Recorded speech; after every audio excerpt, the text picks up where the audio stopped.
అన్యాయంగా కేసులు ఇరికించారు, నాకు ఏ ప్రమేయం లేదు, నాకు కావాలని ఖచ్చితంగా వస్తుంది, నాకు భద్రత కూడా కల్పించాలి జైల్లో. ఇప్పుడు తప్పు చేసిన వాడు ఎవడో వెళ్ళి అక్కడికి వెళ్ళి కోర్టు దగ్గరికి వెళ్ళి తప్పు చేశానని ఎవడో మాట్లాడు కదా. ఇప్పుడు విషయం ఏంటంటే ఎవిడెన్సెస్ ఉన్నాయి, ఎవరైతే కంప్లైంట్ పెట్టారో కంప్లైంట్దారుడు తాలూకా ఎవిడెన్స్ ఉంది, అవన్నీ ఉన్న తర్వాతనే ఈరోజు పోలీస్ డిపార్ట్మెంట్ వాళ్ళు కూడా అరెస్ట్ చేయడం జరిగింది, కోర్టుకు ప్రొడ్యూస్ చేయడం జరిగింది, కోర్టు వాళ్ళు కూడా రిమాండ్ విధించడం జరిగింది. ఈరోజు అతను ఏదైతే వాదించుకున్నారనుకుంటున్నారో ఆయన వాదించుకుంటున్నారు, అదంతా అనవసరం. ఈరోజు మాట్లాడితే బయటకు వచ్చి ఒక ఎస్సీ దళితుడు ఇలా భయపెట్టారు అలా భయపెట్టారని మాట్లాడుతున్నారు. ఈరోజు భయపెట్టింది వాళ్ళు, బెదిరించింది వాళ్ళు, అతనికి ఆశ చూపిస్తున్నది వాళ్ళు, ఎట్టి పరిస్థితుల్లోని బయటకు వచ్చి ఇలా చెప్పకపోతే చంపేస్తామని చెప్తుంది వాళ్ళు.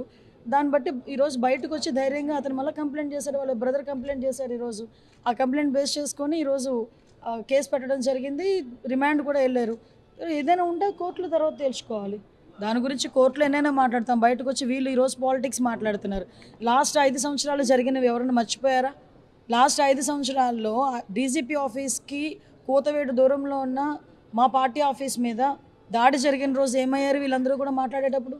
ఆ రోజు సీఎం అతగాడిని తిడితే వాళ్ళ కార్యకర్తలకి బీపీ పెరిగి ధ్వంసం చేశారని చెప్పి మాట్లాడిన సీఎం, ఆ రోజు సీఎం ఈరోజు మాట్లాడుతున్నాడు, ఏదో అంటారు కదా నీతి కబుర్లు దయ్యాలు వేదాలు వల్లించినట్టు మాట్లాడుతున్నాడు. ఈరోజు ఆ రోజు బీపీ పెరిగితేనే మా కార్యాలయాలు వచ్చి మొదలుకొట్టారని మాట్లాడుతున్నారు. మేము ఈరోజు అటువంటి ఆ కేసులన్నింటిని కేసులన్నీ ఉన్నాయి, నడుస్తున్నాయి. ఆ రోజు కేసులు పెట్టారు, నడుస్తున్నాయి. వాటన్నిటి మీద ఈరోజు న్యాయ విచారణ జరుగుతోంది. ఏంటి కుట్ర? పోలీసులకి ఏంటి అవసరం? ఈరోజు సత్యవర్ధన్ వాళ్ళ బ్రదర్ వచ్చి కంప్లైంట్ పెట్టాడు, నాకు న్యాయం జరగాలి, మా అన్నని ఇలా బెదిరించారు, కిడ్నాప్ చేశారని చెప్పి. సో దాని మీద పోలీసులు యాక్షన్ తీసుకోవాలి కాబట్టి పోలీసులు యాక్షన్ తీసుకున్నారు. దానికి సంబంధించి కోర్టులో ప్రొడ్యూస్ చేశారు, ఎవిడెన్సెస్ అన్ని ప్రొడ్యూస్ చేశారు. దాని మీద రిమాండ్ విధించింది కోర్టు.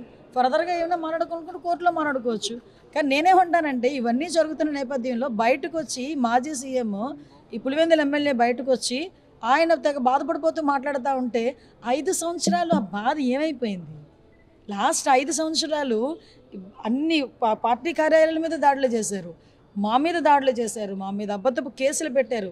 మేము నిజంగా రివెంజే తీర్చుకోవాలి అనుకుంటే 7 నెలలు ఎందుకు ఆగుతాం? ఈరోజు వరకు ఎన్నెన్నో మాటలు మాట్లాడిన వాళ్ళందరూ కూడా రోడ్ల మీదకి వచ్చి బాగానే మాట్లాడుతున్నారు కదా. మేము వాళ్ళ మీద ఏం కక్ష సాధింపు ఏం చేయలేదే. అతను సత్యవర్ధన్ తమ్ముడు కేసు పెట్టాడు, ఆ కేసుని బేస్ చేసుకొని ఈరోజు వంశీ గారిని అరెస్ట్ చేయాల్సి వచ్చింది.